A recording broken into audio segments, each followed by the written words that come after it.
Welcome to TOCHI Stories. Please don't forget to like, subscribe, and turn on post notification because it will mean the whole world to me.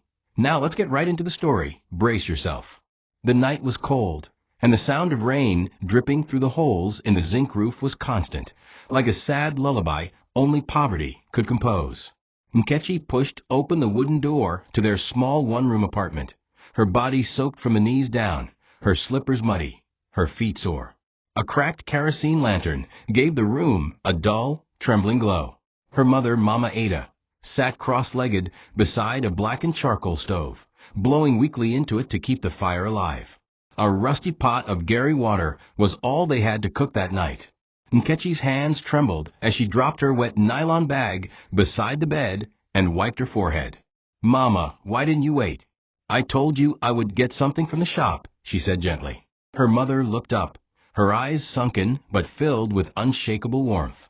"My daughter, hunger does not respect promises," she said with a tired smile.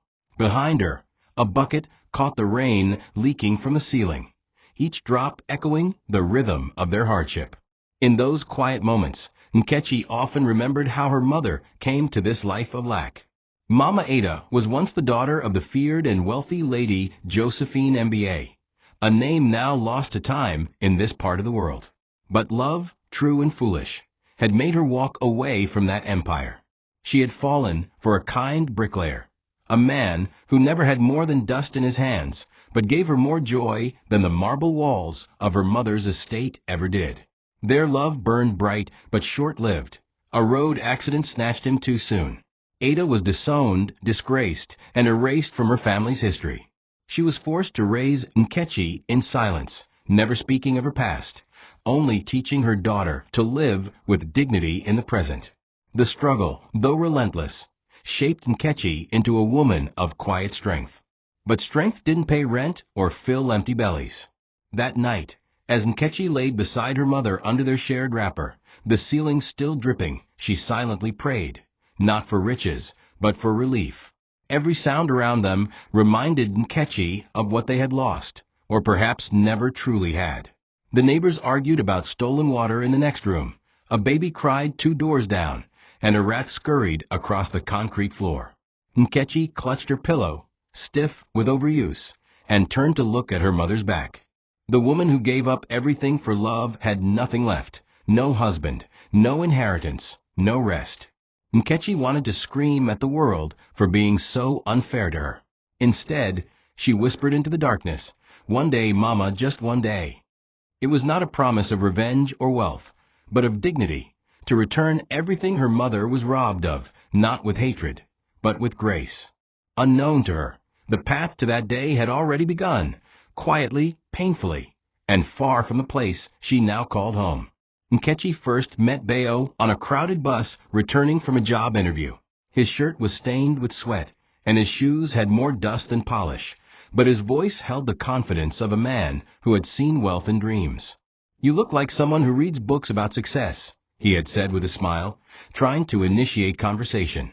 They spoke all the way home, about goals, about failures, about starting from nothing. Beao was ambitious, charming, and full of promises. He had just launched a struggling tech idea, barely surviving off freelancing gigs. Nkechi, inspired by his fire, poured herself into his dreams. She sold her laptop to help him buy his first desktop, worked double shifts to pay his rent, and deferred her admission to law school, believing their future was worth the wait. When he proposed in their shared kitchen with a makeshift ring, she cried not because it was fancy, but because it was them against the world. But love did not prepare her for humiliation. Their wedding, which was supposed to be small and beautiful, turned into a battlefield of classism. Beao's family, especially his mother Madame Ronk, made their disgust clear from day one. "Is this the girl?" she had asked, looking Nkechi up and down as if inspecting a bag of beans. Nkechi wore a borrowed gown, her shoes cracked at the soles. Her mother wore an old lace wrapper she had preserved for decades, too proud to let their suffering show. At the wedding hall, Beao's relatives laughed loudly during the vows, whispered insults about the food, and refused to acknowledge Mama Ada's presence. Her seat was placed at the back, far from the high table, where Beo's relatives boasted about his future and ignored the woman who raised his bride. Nkechi smiled through it all, hiding the tears behind her makeup. She told herself it would get better, that once they saw her loyalty, they would accept her. She was wrong. That night, after the guests had left and the fake congratulations faded, Nkechi and her mother sat together in a back room, eating leftover rice in silence.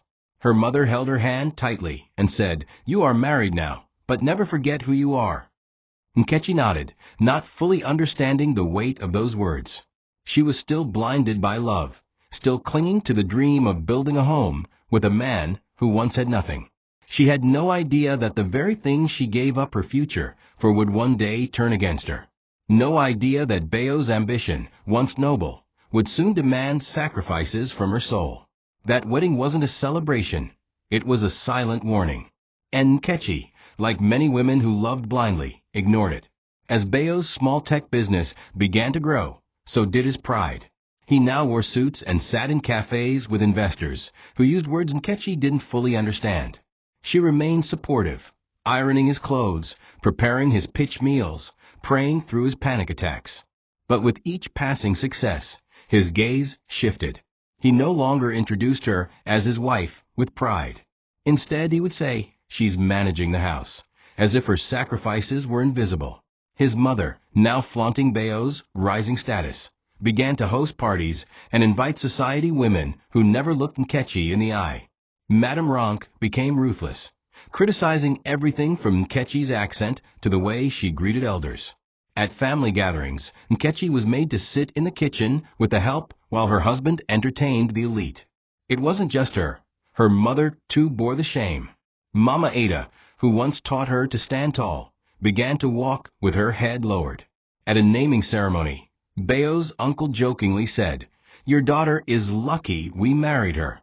Who else would marry a girl with no name or family?" The room laughed. Mama Ada forced a smile, but her fingers clenched so tightly around her wrapper that her knuckles turned white. Nkechi stood there, frozen, unable to defend the woman who gave her everything. That night, she cried not because of the insult, but because she feared that the same people who hated her mother would one day turn Beao against her too. The worst part wasn't the insults or the isolation. It was the silence Beao gave her. When she told him how his mother treated her, he replied, "Don't make problems where there are none." When she asked for money to help Mama Ada's clinic bills, he said, "I'm building something big. Can't be wasting money." The man she once loved had become a stranger with a familiar face. She didn't realize it yet, but she was no longer a wife, just a shadow in his success story. And shadows, no matter how long they linger, are forgotten once the sun rises on something new.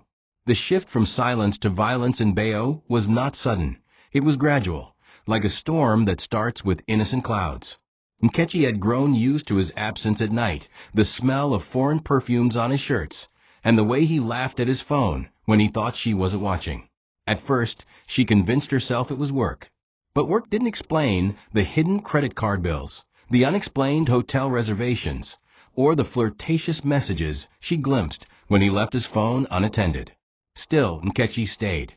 She stayed not because she was weak, but because she believed marriage was meant to endure storms.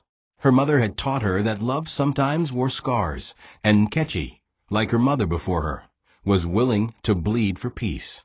But peace is not found in the heart of a man who has tasted power and forgotten the woman who stood beside him when he was nothing. It happened on a Tuesday. Nkechi had prepared egusi soup, his favorite, hoping they could talk for once without tension. But Beao came in late again, smelling of alcohol and arrogance, his eyes glazed with entitlement. When she asked, "Who is Taif?" his body stiffened. He didn't answer.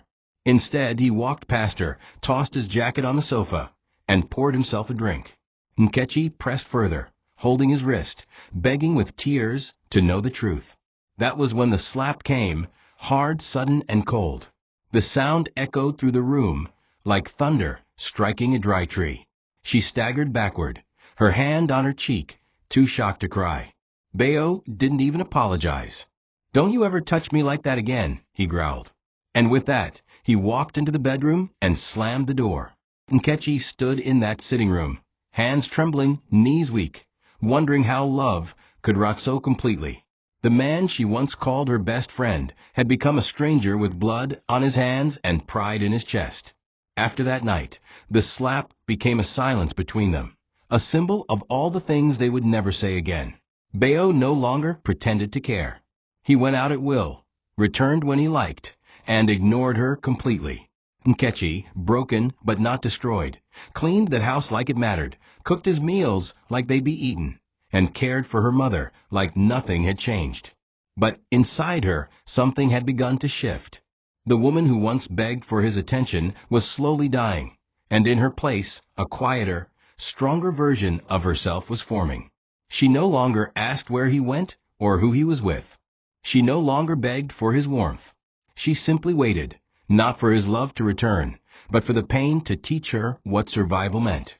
She did not know yet that the moment of her deepest humiliation was the very soil in which her crown would grow.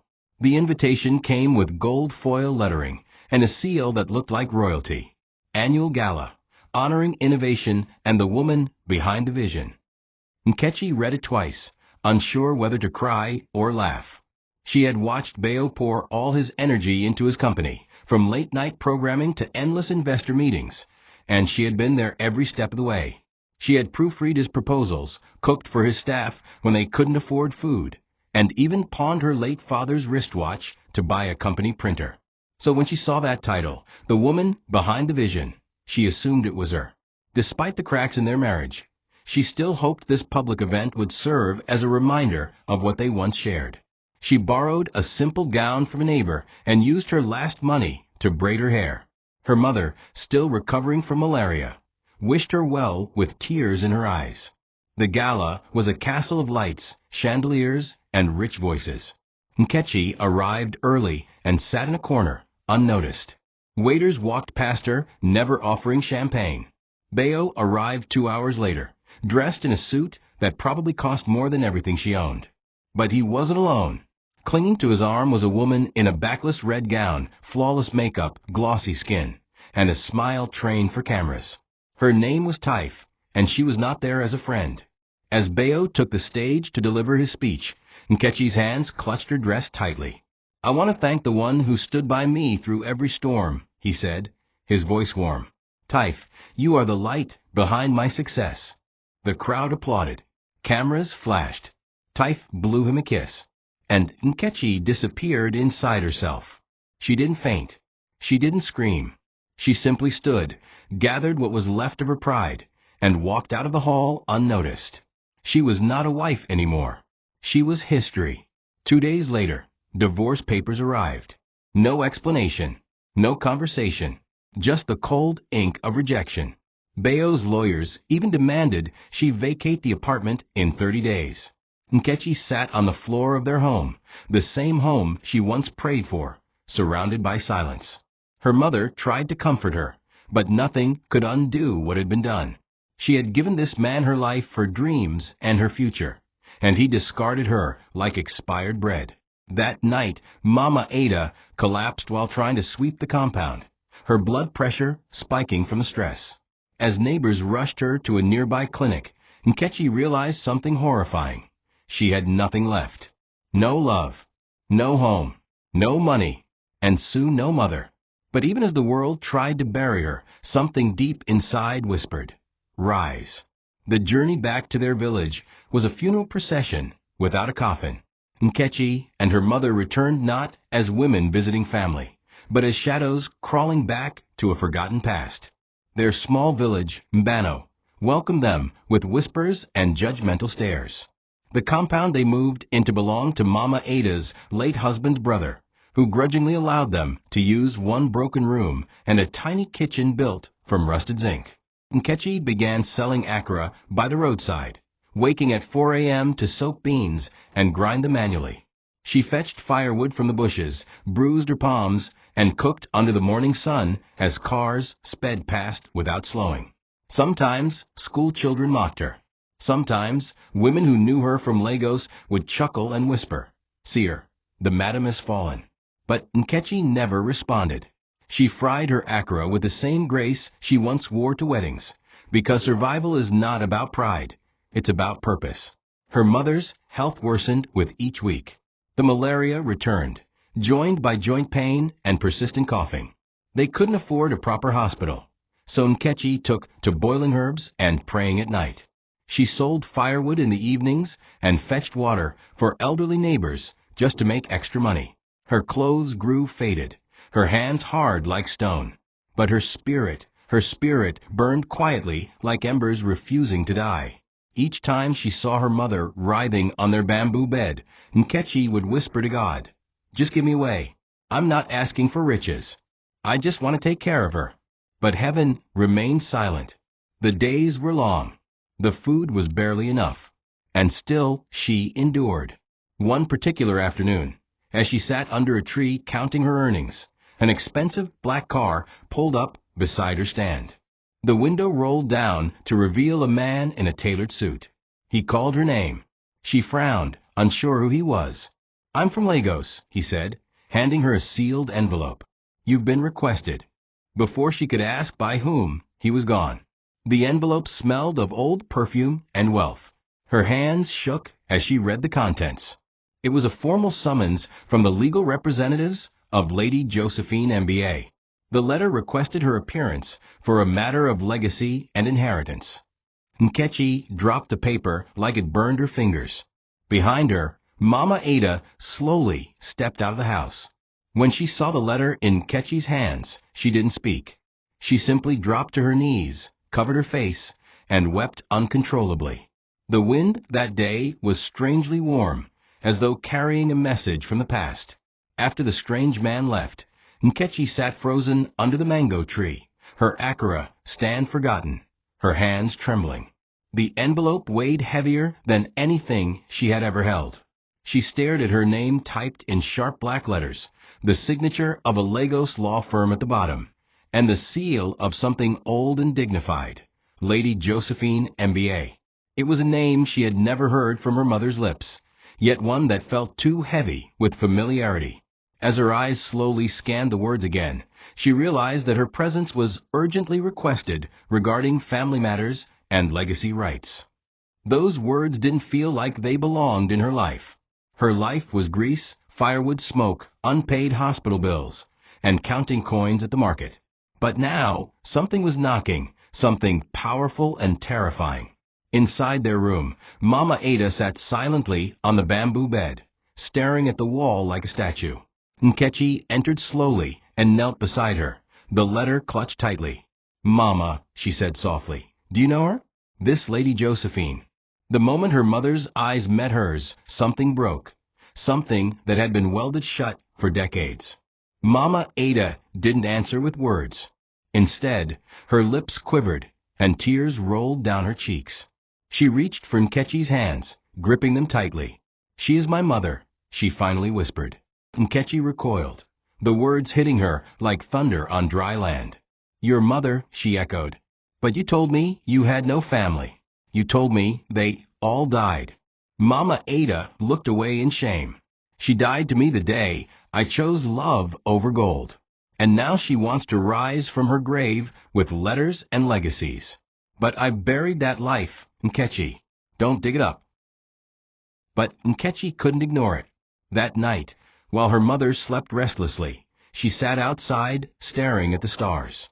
She thought of all the times she begged the universe for help, any kind of help. What if this was the answer, wrapped not in kindness, but in secrets? What if the very bloodline her mother rejected held the door she'd been praying for? Still, she felt torn. Could she go without dishonoring her mother's pain? Could she walk into a stranger's mansion without knowing whether it was a trap, an apology, or a curse? She sat until the kerosene lamp flickered out, her heart pulled between love and legacy, between survival and pride.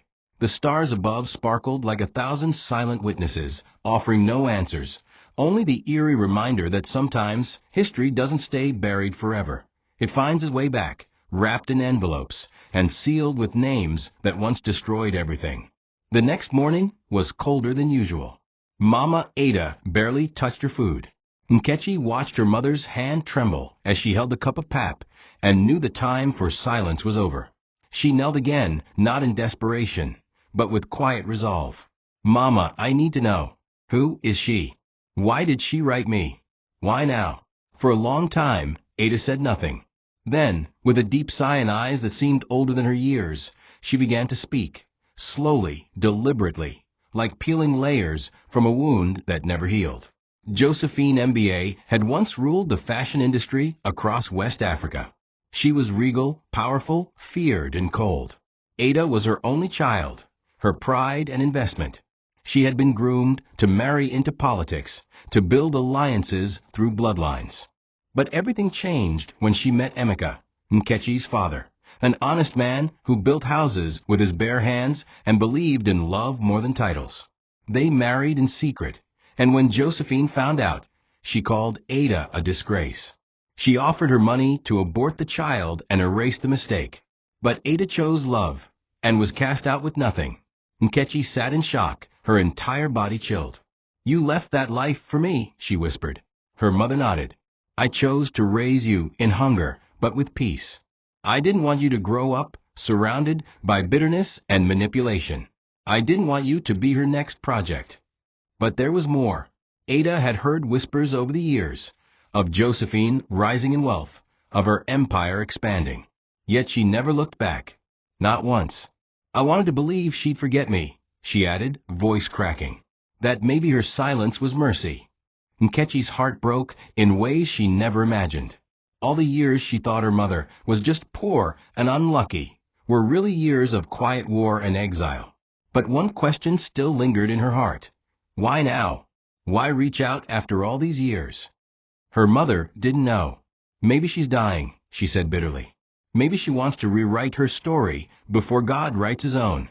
Later that evening, Nkechi sat by the roadside, watching cars pass.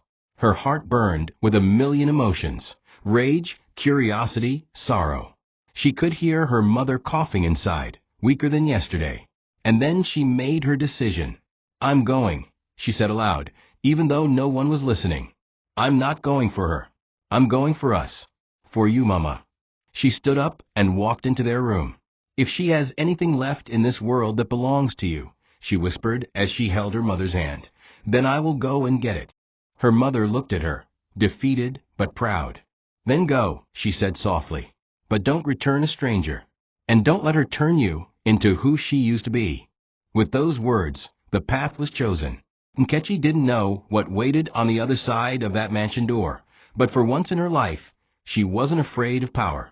She was ready to face it. The gates of the MBA estate were taller than any building Nkechi had ever entered. The compound stretched like a kingdom, with manicured lawns, water fountains, and white stone driveways that glistened under the sun. She stepped out of the old bus she had taken from Beao to Lagos, her face still covered in travel dust. Her Ankara gown was clean but faded, her slippers worn from the journey. She stood outside the black iron gate holding the same envelope, unsure whether to feel like a beggar or a rightful heir. A security guard walked up to her with suspicion and disdain. Who do you want to see? He asked without greeting. Nkechi lifted the envelope without speaking. His eyes narrowed. Wait here, he said, disappearing into a small booth with tinted glass. After what felt like a lifetime, the gates creaked open. Go to the front porch. They're expecting you. She walked past marble lion statues, through corridors of silence that smelled of old money and forgotten pride. Every servant she passed looked at her like an intruder. No one smiled. No one greeted her. She was led into a large parlor that looked more like a throne room. A woman in her late 60s, dressed in a tailored black gown, stood at the window, her back straight as iron. You're her, aren't you? She asked without turning. Nkechi nodded slowly. Yes, Ma. I am Nkechi. The woman turned. Her eyes were sharp, proud, tired. It was not a look of affection. It was measurement. You have her eyes, the woman finally said, her voice hoarse.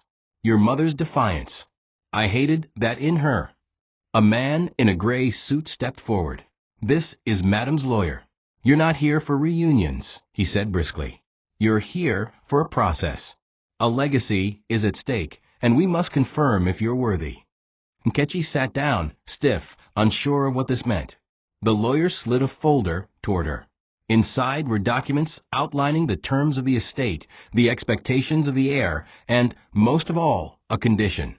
She would be sent to manage a struggling foundation under a different name. Her performance would determine everything. If you fail, the woman said, this all goes to charity. I won't leave this empire to weakness. Nkechi felt her blood boil. Then why call me at all? She asked. Josephine didn't answer. Because part of me, she said slowly, wants to believe I didn't throw away everything.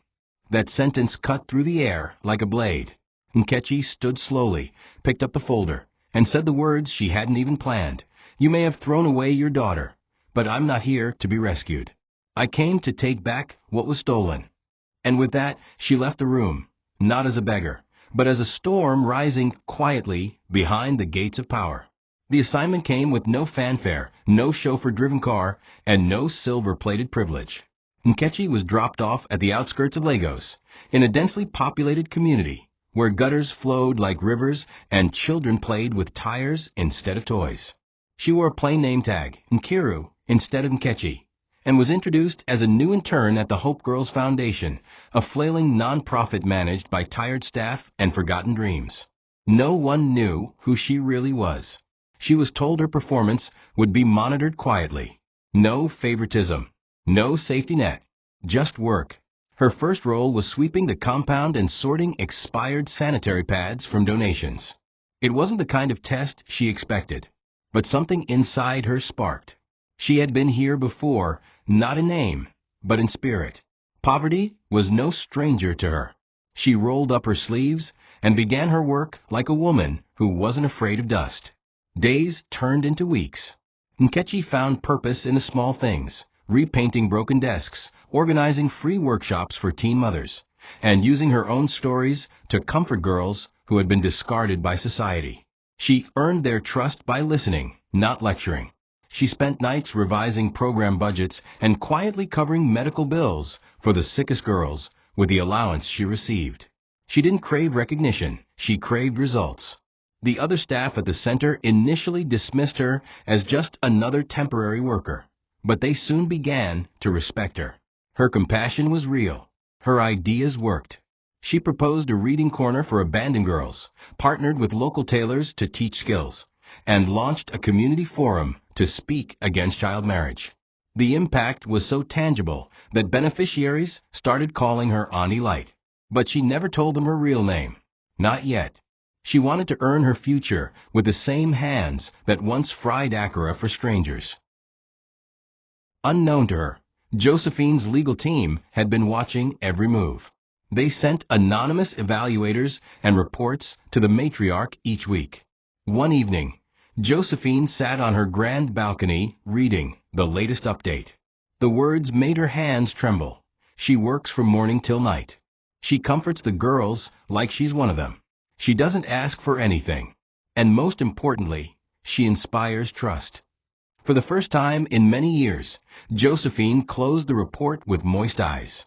She's everything Ada used to be, she whispered to herself. The next morning, the lawyer called Nkechi into a small office at the foundation. He didn't greet her. He simply handed her a blue envelope. Inside was a single line, "You've passed." Nkechi stared at it for a long time, unsure whether to cry or laugh. She had entered this world with borrowed slippers and borrowed hope, but she had earned her place with sweat and sacrifice. The throne was no longer a question of blood. It was a reward for grace. The court session was scheduled without notice, a final formality to dissolve a marriage that had already died long ago. Beao's lawyer sent a curt message: attendance is optional. Nkechi hadn't seen him in months. In truth, she didn't care about the outcome. But her mother insisted she go, not for him, but for herself. Finish what he started. Let him see the woman he tried to bury, she said.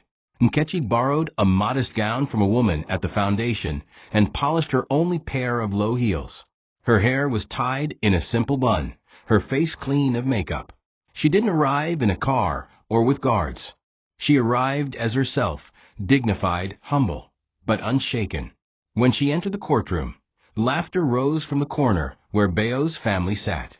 Madame Ronk wore a head tie that looked like a crown, and beside her, Taif whispered something that sent a wave of giggles through the rows. They weren't expecting her to fight back. After all, what could a poor village girl do? As the judge read the terms of the dissolution, Nkechi remained calm. She didn't argue over property or alimony. She just wanted peace. But outside the courtroom, the real drama unfolded. In the parking lot, Taif cornered her. "You should thank me," she sneered. "You'd still be begging in Lagos traffic if Beao hadn't traded you up." Then, in an act so vile it drew gasps from nearby bystanders, Taif spat on the ground near Nkechi's feet. "Clean that up like the servant you are," she hissed.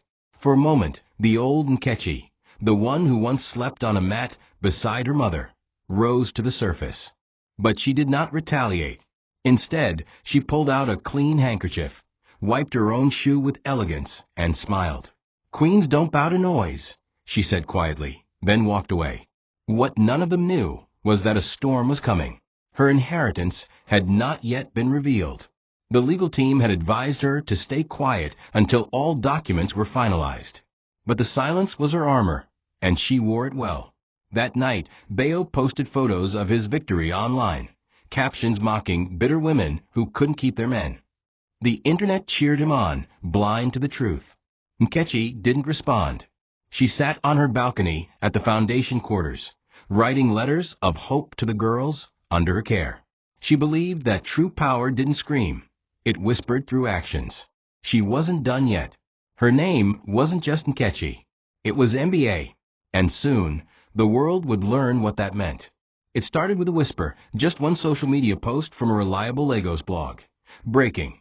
The unknown daughter of Lady Josephine MBA to inherit entire estate, revealed as ex-wife of tech CEO Beao Ajayi.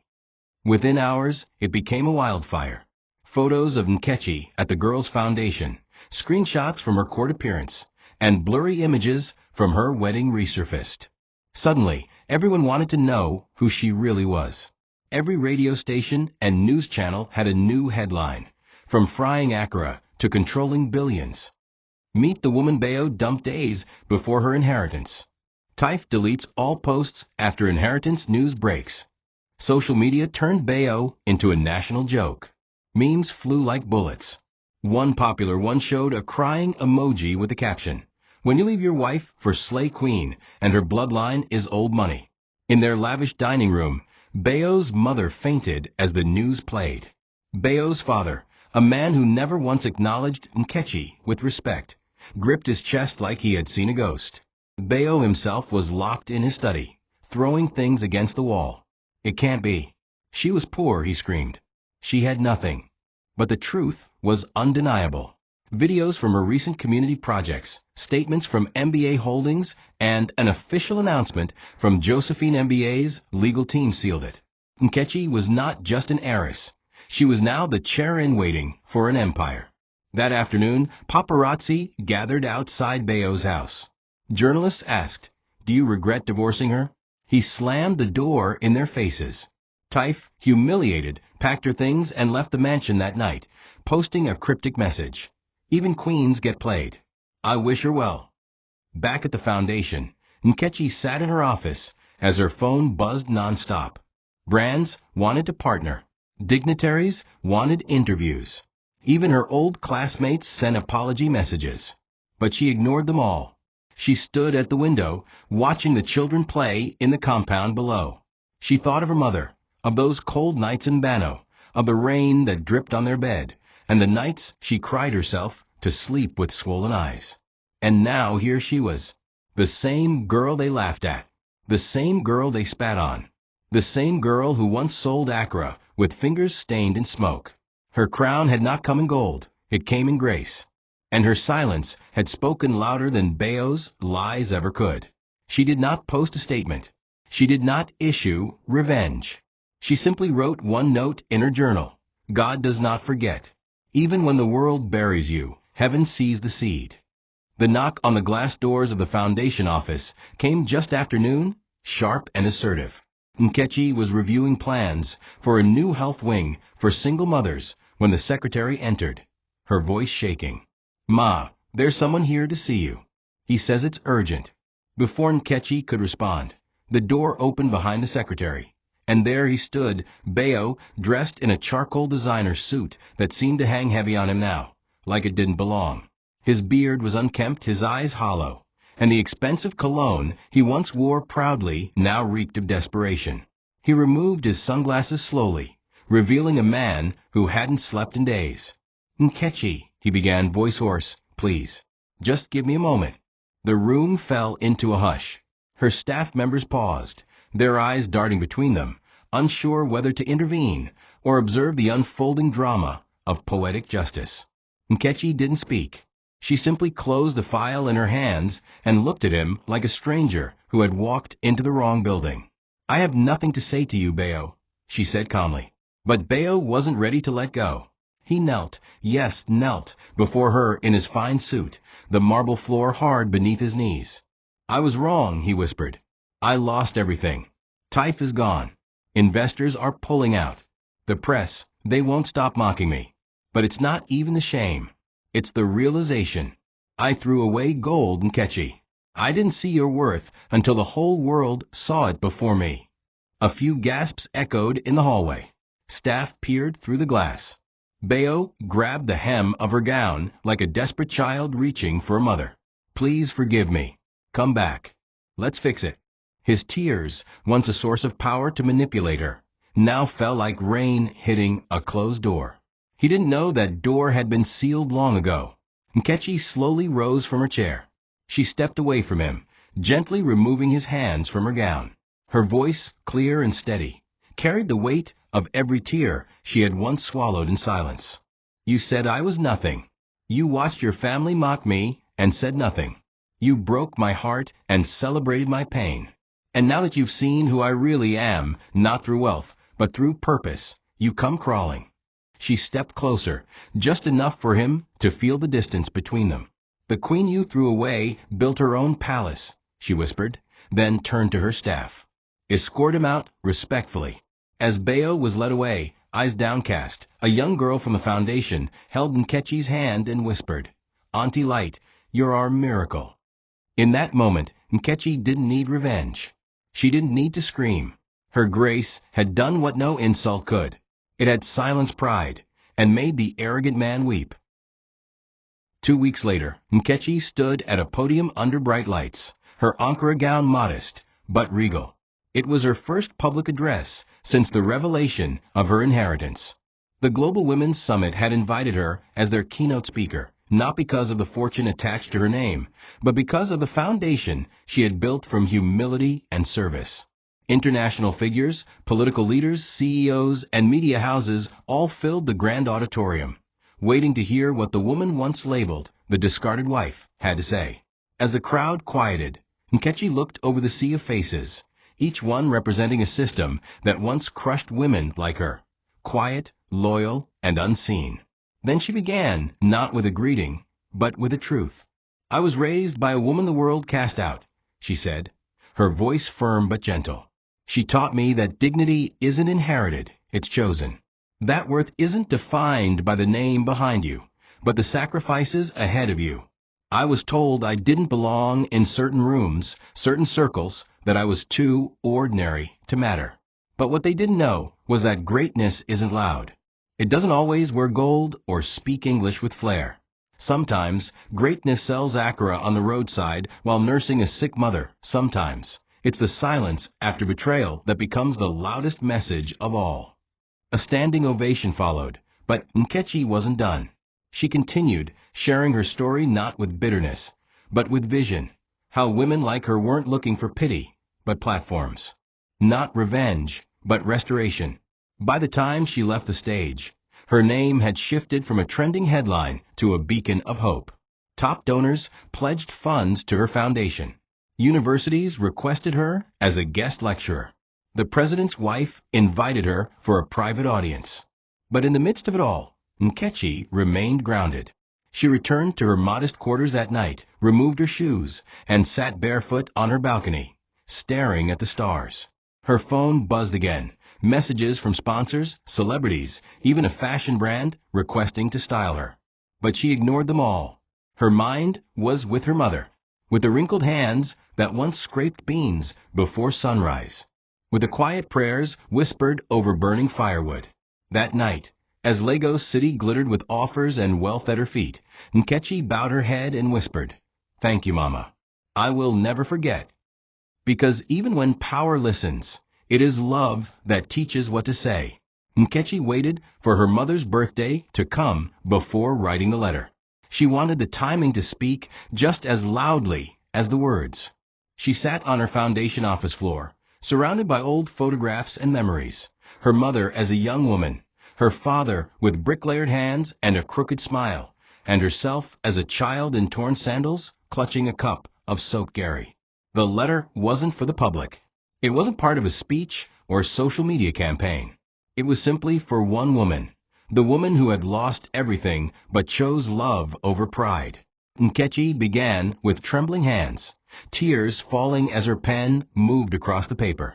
"Dear Mama," she wrote, "I remember every time you held me at night and told me we were rich in God's eyes.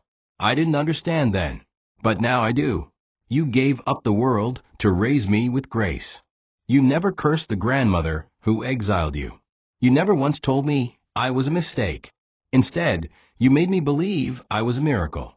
I am sorry, Mama, for the times I asked why we were poor. For the day I said you didn't dream big enough. You did. You just dreamed with love.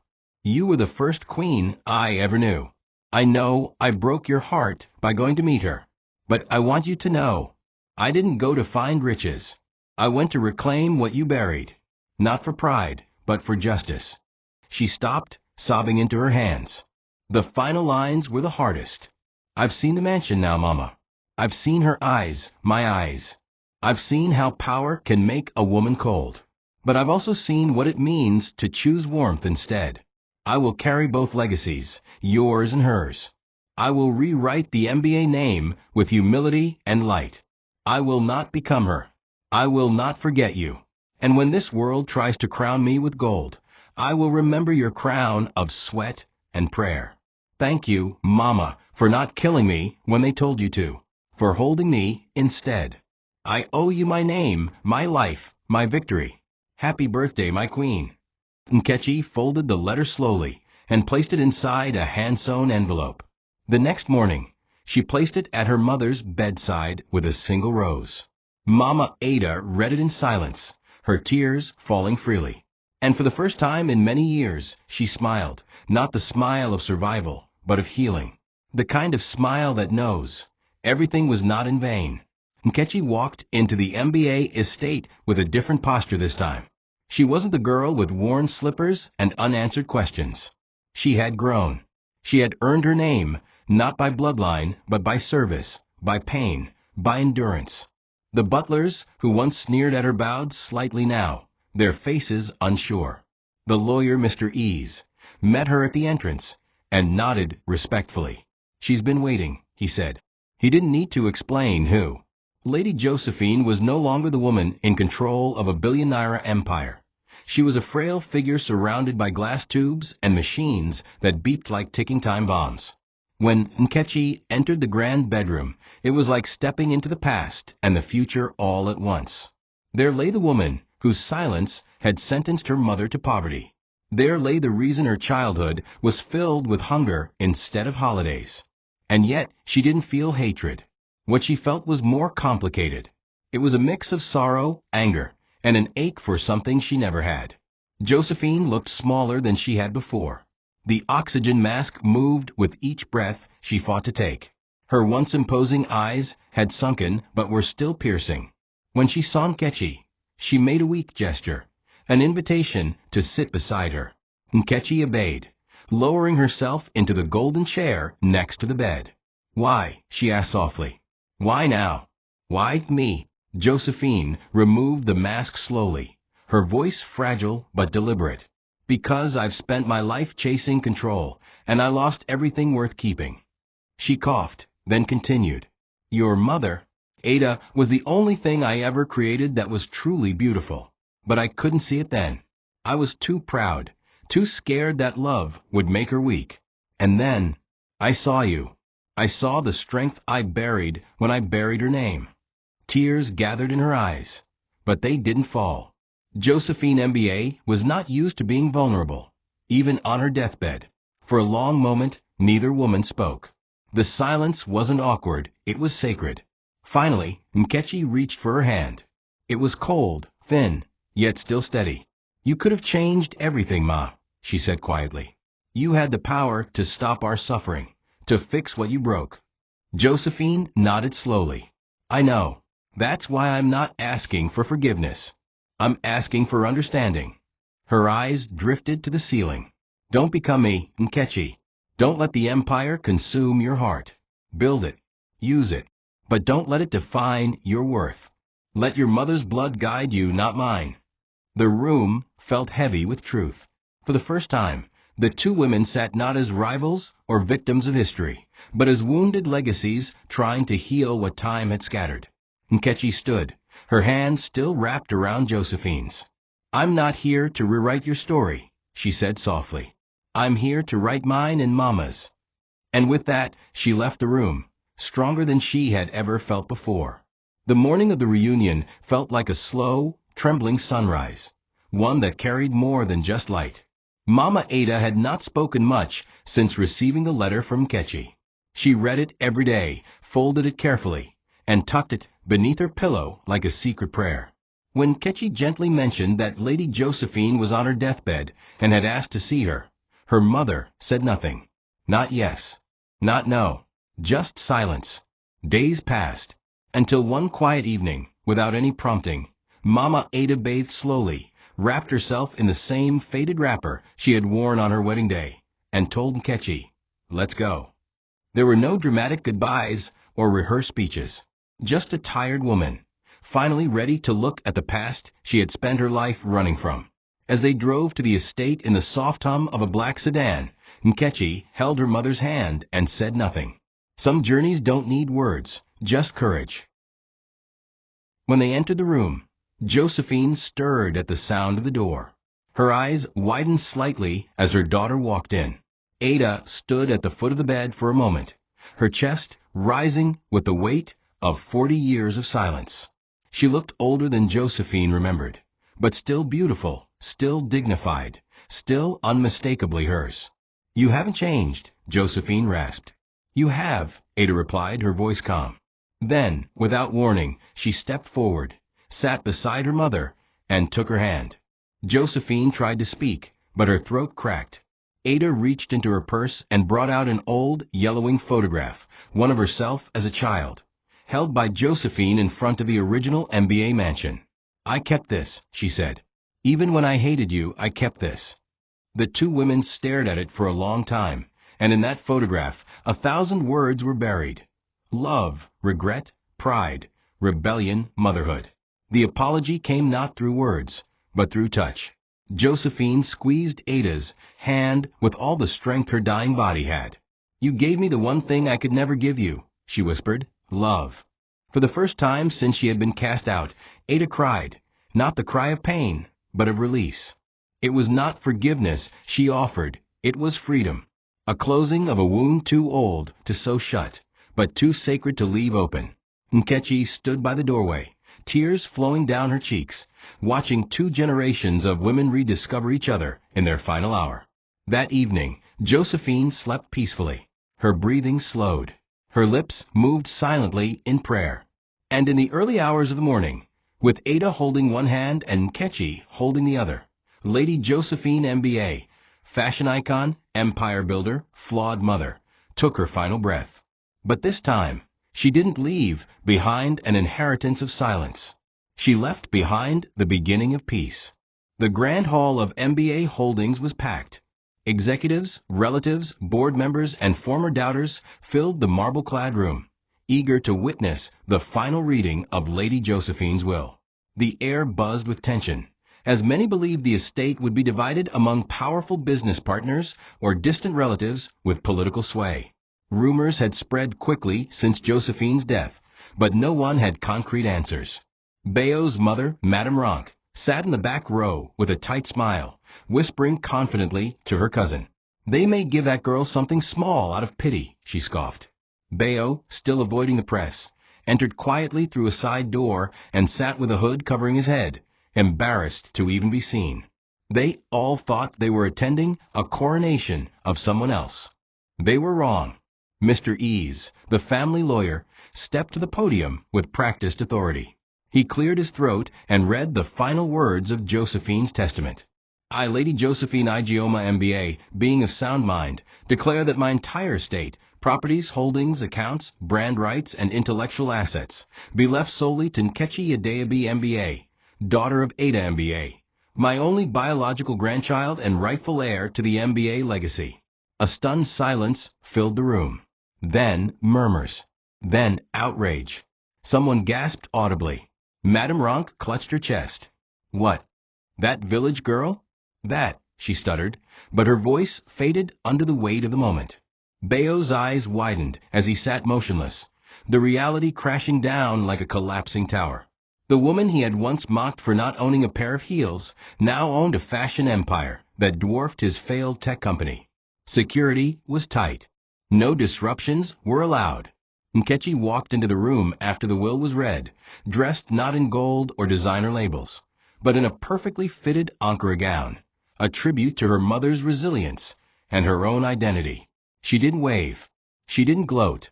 She simply walked to the front, bowed respectfully to the board, and accepted the documents that sealed her place as the sole heir. Reporters began to take photos, cameras flashing like lightning. One journalist whispered to another, "She's rewriting history," without saying a word. After the event, Beao attempted to approach her. Security blocked him. "You're not on her list," they said coldly. As he stood outside the glass doors, watching her walk through the building with quiet grace, he broke down. His past arrogance, his betrayal, his loss, they all came crashing down in that single moment. But for Nkechi, it wasn't about vengeance. It was about justice. And justice, when served with grace, leaves no crumbs, only silence. The first act Nkechi took as the official heir was not to change the board, sack directors, or flaunt her new power. Instead, she traveled back to Mbano with her mother to renovate the same compound where they had once slept on bamboo beds and collected rainwater in rusted buckets. The townspeople watched in awe as trucks rolled in, carrying bricks, roofing sheets, pipes, and paint. She didn't build a mansion. She built a school.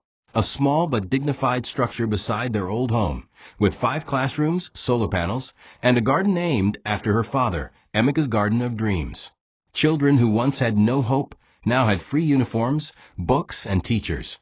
Her mother's name was carved on the front gate, the Ada MBA School for Daughters with No Voice. It was a tribute not only to Ada, but to every woman who had been silenced, abandoned, or cast aside. Nkechi also returned to the markets where she once sold Accra. She didn't go there to cry or feel nostalgic. She went there to find the women who had once given her credit when she couldn't afford Pepper or Gary. She repaid every debt, doubled. One widow dropped to her knees in tears after receiving her gift. "You remember us?" she asked. Nkechi simply smiled. "How could I forget the women who helped me survive before the world noticed me?" She then launched the Crown Foundation, not in Lagos, but in Mbano. The foundation would fund widows, abandoned mothers, and girls denied education. The slogan was simple but thunderous: no daughter left behind. She didn't wear flashy gowns to the launch. She wore the same kind of wrapper her mother once wore, the fabric of dignity sewn with sweat and survival. Despite the billions in her control, Nkechi remained rooted in humility. Journalists begged her for sit-down interviews. Influencers wanted collaborations. A television company offered to turn her story into a movie. But she declined all of them. Her mission was not fame, it was impact. In a private event with no press, she gathered every staff member from her foundation and told them, "We are not here to be seen. We are here to see others. We are not queens because of our titles. We are queens because of how we lift those who are still crawling." The room fell silent. Some wept. And in that moment, everyone understood why the MBA empire had truly changed. Not because it gained a new leader, but because, for the first time, it had a heart. Beao sat alone in a one-bedroom apartment on the outskirts of Lagos. The once vibrant tech entrepreneur was now a ghost of himself. After Nkechi's coronation and the will reading, investors pulled out of his ventures. Taif's departure had left both emotional and financial holes. His family, once arrogant and boastful, had quietly scattered. Madame Ronk was sick, and the relatives who once praised Beao were nowhere to be found. With no brand endorsements, lawsuits piling up from failed contracts, and mockery flooding his name online, Beao found himself slipping into depression. The same man who once called Nkechi ordinary now stared at her face on billboards, not as a fashion model, but as a woman leading one of Africa's largest female empowerment networks. He changed channels, but her face kept reappearing. She had become what he never believed she could be, important without him. The breakdown came quietly. One evening, he turned on the TV to distract himself. A documentary was airing. It was titled, "The Crown of Her Name, Nkechi MBA's Journey." It showed clips of the girls' school in Beao, the widows she supported, and the boardrooms she now chaired with wisdom and grace. Beao stared blankly. Then a clip played of her speaking at the Global Women's Summit, saying the words that shattered him. "I was once told I was too simple to sit in powerful rooms. But I learned something they didn't. When a woman knows her worth, no room is too high, because her roots are deep." Beao dropped the remote. His knees buckled. And for the first time since he signed those divorce papers, he broke down completely. He sobbed like a child, loud, helpless, inconsolable. Not because she had money, but because he had lost something money could never buy: a woman of substance.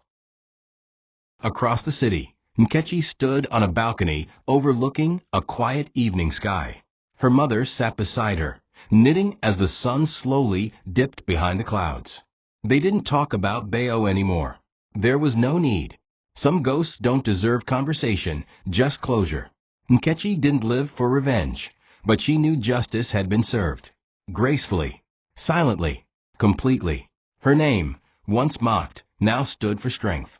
Her mother's name, once erased, now echoed in the lives of generations.